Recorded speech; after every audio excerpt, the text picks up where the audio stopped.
question d'équilibre, des sensations fortes, un regard fixe vers une ambition simple. La victoire gersoise Nogaro, écrin du sport mécanique, nous a comblés pour cette première journée où les chronos sont tombés.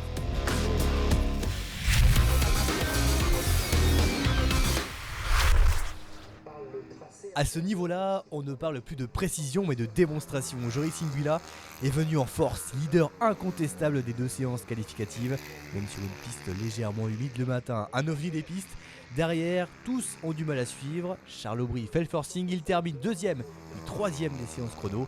Attention également à Hugo Japon en très grande forme sur piste sèche.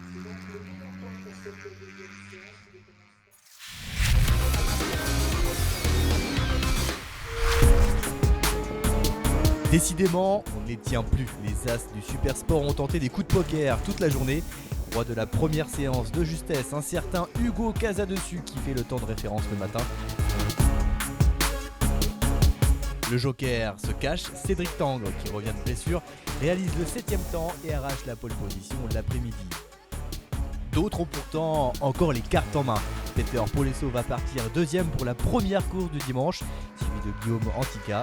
Le valet des pistes Louis Bull, après une chute sans gravité au tout début des essais chrono, est aussi de la partie. Messieurs, à demain, faites vos jeux.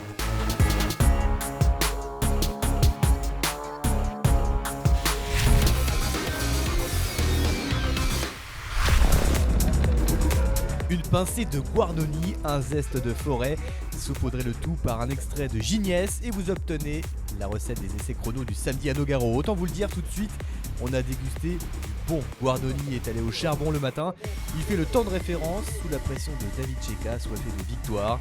Pour la première course, la première ligne sera la brochette suivante, Guarnoni, Forêt, Gignès.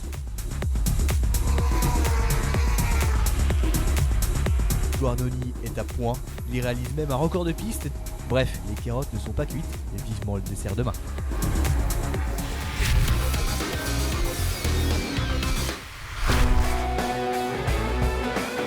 Ce n'est pas au vieux singe que l'on apprend à faire la grimace. 14 fois champion de France, Sébastien Delannoy est bien le king du sidecar. Son coéquipier Rousseau est absent, victime d'une légère chute sans gravité pendant les essais. Sa remplaçante, oui, c'est une fille, la pétillante Emmanuelle Clément. La paire s'échappe vite en tête, laissant Moreau Cadet derrière en duel. Rien à faire, l'expérience des vieux loupards fait la différence. Bref, Delannoy excelle, Moreau Cadet défend et le bail le vaut bien. Pour le reste, rendez-vous demain sous le soleil du Gers.